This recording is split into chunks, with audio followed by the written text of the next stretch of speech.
Hello friends, CKD stock market news channel पर आप सभी का आने के लिए हृदय की गहराइयों से बहुत बहुत धन्यवाद। चैनल पर पहली बार विजिट कर रहे हैं तो चैनल जरूर शेयर कर दीजिएगा, साथ ही साथ चैनल को सब्सक्राइब जरूर कर लीजिएगा और बेल आइकन बटन को दबा के रख लीजिएगा ताकि कल आपको सबसे पहले नोटिफिकेशन आप तक पहुँच जाए। मेरे दोस्त, आज मैं जिस म्यूचुअल फंड की बात करने वाला हूँ इसका NAV 58 रुपये का चल रहा है। सॉरी, इसका NAV 58 रुपीज़ का चल रहा है। एक साल में रिटर्न की बात करेंगे 18% के आसपास का CAGR है। 3 साल में बात करेंगे 29% का CAGR है। 5 साल में बात करेंगे 19% का CAGR है और मैक्सिमम भी 19.25% के आसपास का CAGR है।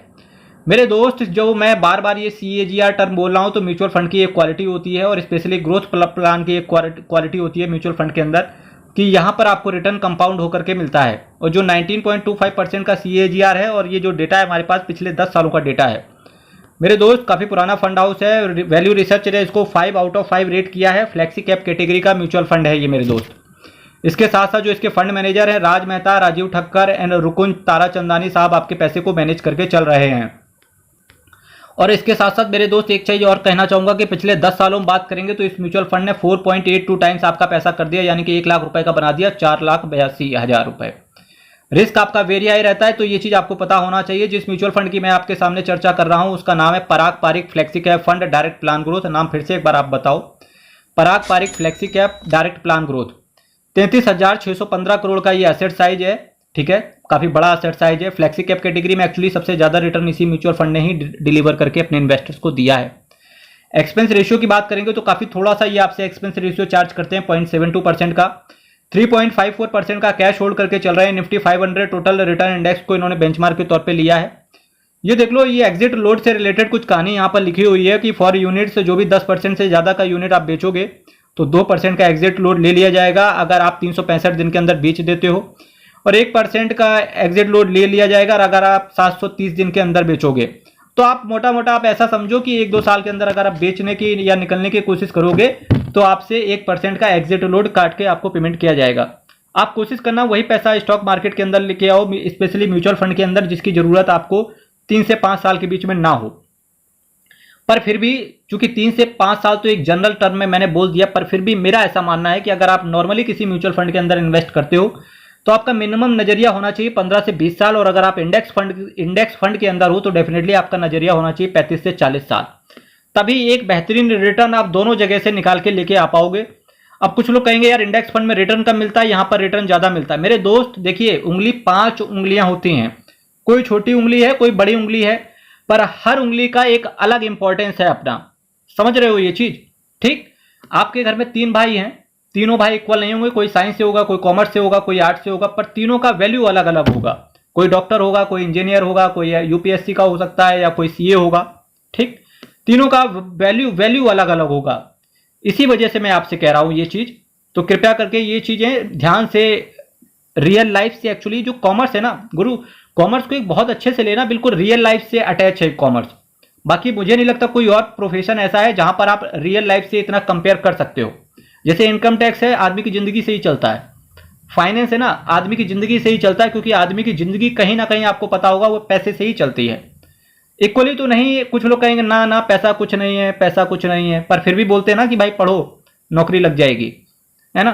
तो एक्चुअली पैरेलल हैं चीजें, पर है जरूर साथ में, क्योंकि पैसा और इंसान साथ साथ चलता है और जरूरी भी है, चलना भी चाहिए। इसीलिए मैं मानता हूं कि फाइनेंस का नॉलेज आज की दुनिया में हर किसी इंसान के पास होना ही चाहिए, फाइनेंशियल लिटरेसी। और मेरा एक कर्तव्य है कि आपको मैं फ्री में फाइनेंशियल नॉलेज हर इंसान को प्रोवाइड करने की कोशिश करें। और इस मुहिम को आगे बढ़ाने के लिए आगे बढ़ाने के लिए चैनल को आगे शेयर कर सकते हैं। आगे चल के मैंने सोच रखा है, वैसे मैं एक NPO स्टार्ट करूंगा फ्री में फाइनेंशियल लिटरेसी को प्रोवाइड करने का, एक बड़े स्तर पर। देखते हैं किस तरीके से काम करेगा ये। फाइनेंशियल हो गया, सर्विसेज हो गया, टेक्नोलॉजी हो गया, कंज्यूमर स्टेपल्स हो गया, एनर्जी जैसे कुछ दिग्गज सेक्टर्स में आपका पैसा रहेगा। चलिए बात कर लेते हैं किन शेयर्स के अंदर आपका पैसा पड़ा रहेगा।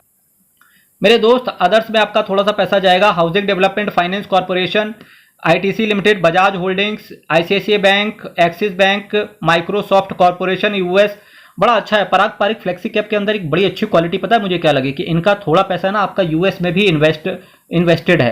अब पता है क्या है कि अभी थोड़ा सा US के अंदर जो इंडिया से इन्वेस्टमेंट होता था, उसमें क्या है, गवर्नमेंट की अभी थोड़ी सी सख्त गाइडलाइंस है, जिसकी वजह से अभी पैसा वहाँ पे फंड ज़्यादा तरीके से डिप्लॉय नहीं किया जा सकता है। ठीक, अब जैसे ही वो गाइडलाइंस में थोड़ा सा ढील दिया जाएगा और धीरे धीरे चल के यूएस की इकोनॉमी धीरे धीरे अपने स्तर पर वापस आते हुए देखने को मिलेगी। वो डेफिनेटली तभी आएगी जब जो बाइडन हटेंगे, और इस बात कंफर्म है कि जो बाइडन गुरु हटाना ही पड़ेगा अमेरिका को अगर ग्रोथ करनी है तो।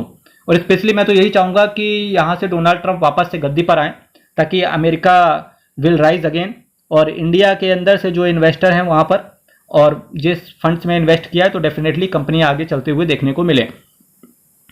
तो होगा क्या कि अमेरिका के अंदर जैसे एप्पल शेयर हो गया, आपने शेवरॉन का नाम सुना होगा जिसमें वॉरेन बफेट का इन्वेस्टमेंट है, एप्पल के अंदर भी वॉरेन बफेट का इन्वेस्टमेंट है, काफ़ी सारी कंपनियां हैं, माइक्रोसॉफ्ट हो गया, नेटफ्लिक्स हो गया, ये सारी कंपनियां अभी बहुत नीचे चल रही हैं। ठीक, डिज्नी हो गया। अब जैसे जैसे कंपनी क्या होगा, अमेरिका का जैसे जैसे रिवाइवल स्टार्ट होगा, उसकी इकोनॉमी बूस्ट होगी, वो इन्फ्लेशन और मंदी की मार से बाहर आएगा, तो और वो जो बैंकिंग के क्राइसिस चल रहे हैं वो उस सब चीज़ों से बाहर निकलते हुए देखने को मिलेगा। वो 2 से 4 साल लगेगा और निकले ही आएगा ग्रुप। एक कोई ऐसी बात नहीं कि ये चीज़ पहली बार हो रही है, इससे भी तगड़ी तगड़ी क्राइसिस हो चुकी हैं। और दुनिया का इंसान एक ऐसा है जो किसी भी परेशानी से निकल के बाहर आ जाता है, हमारे नेचर में ही ऐसा है। माइक्रोसॉफ्ट कॉरपोरेशन यूएस में भी देखो आपका पैसा पड़ा रहेगा, इस वजह से ये फंड थोड़ा सा और बेहतरीन हो जाता है। एचसीएल टेक्नोलॉजी हो गया, अल्फाबेट इनकॉर्पोरेशन हो गया, इसको आप गूगल के नाम से जानते हो, पावर ग्रिड कॉर्पोरेशन हो गया, कोल इंडिया हो गया, Amazon.com इनकॉर्पोरेशन यूएसए। ठीक, अमेजॉन यूएसए। इसके साथ साथ अब कुछ लोगों के अंदर ये डाउट आएगा, क्या मैं इंडिया से यूएस के अंदर इन्वेस्ट कर सकता हूँ? जी हाँ, आप बिल्कुल कर सकते हो, और आजकल तो बहुत आसान है, चाहे आप इंड मनी के माध्यम से कर लो या फिर ग्रो मनी के ऐप के थ्रू कर लो, बहुत आसान है। Facebook company, Indian energy exchange, hero MotoCorp हो गया, सीडीएसएल हो गया, मोतीलाल ओसवाल हो गया, मारुति सुजुकी हो गया, कडेला हेल्थ केयर हो गया, मल्टी कमोडिटी एक्सचेंज हो गया, सिप्ला लिमिटेड हो गया, डॉक्टर रेड्डीज लैब हो गया, इन्फोसिस लिमिटेड हो गया, एनएमडीसी लिमिटेड हो गया, बालकृष्णा इंडस्ट्रीज, इप्का लैब, इसके साथ साथ यूटीआई एसेट मैनेजमेंट कंपनी, इकरा लिमिटेड, इसके साथ साथ Oracle financial services, NMDC steel. NMDC actually में एनएमडीसी स्टील अलग हो गया और एनएमडीसी जो माइनिंग वाला बिजनेस था वो अलग कर दिया गया, डीमर्ज हुई थी अभी कंपनी कुछ दिन पहले। Maharashtra Scooters, Bank of Baroda, State Bank of India, इसके आप नाबार्ड के नाम से जानते हो ना, National Bank for Agriculture and Rural Development. Kotak Mahindra Bank, Tata Consultancy Services, TCS, Bajaj Finance, Bharti Airtel, IndusInd Bank, HDFC Bank, Tata Motors, Tech Mahindra, HDFC Life और Reliance Industries, Hindustan Unilever, Ashok Leyland जैसी कुछ दिग्गज कंपनियां आपके पोर्टफोलियो का पार्ट बनेंगी अगर आप इस फ्लेक्सी कैप कैटेगरी के अंदर इन्वेस्टेड रहोगे। India as well as global के अंदर आपका पैसा लगेगा, ग्लोबल दैट मीन्स नेस्डेक के अंदर आपका पैसा जाएगा। मेरे दोस्त, पीपीएफएस असेट मैनेजमेंट कंपनी के बारे में बात करें, 38,000 करोड़ का इसका असेट अंडर मैनेजमेंट है, 7 स्कीम को टोटल ये मैनेज करके चलते हैं। जैसा कि मैं आपसे हर वीडियो में कहता हूं, और स्पेशली इस कंपनी के जो चेयरमैन है जिसे आप नील पारेख के नाम से जानते हो, उनका बिल्कुल माइंड बिल्कुल शार्प है, क्रिस्टल क्लियर है कि गुरु कम स्कीम के साथ जाएंगे पर रिटर्न अच्छा प्रोवाइड करेंगे।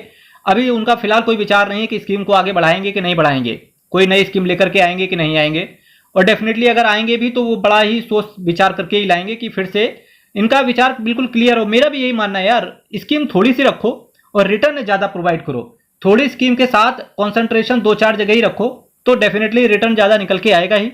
चाहे पराग पारिक का टैक्स सेवर हो, चाहे पराग पारिक का फ्लेक्सी कैप फंड हो, गुरु जाने जाते हैं ये मार्केट में बोलते हैं फ्लेक्सी कैप मतलब पराग पारिक है ना, ठंडा मतलब डैश डैश डैश है ना, बिस्किट मतलब डैश डैश डैश, निरमा मतलब फिल इन द ब्लैंक्स आप करते रहना।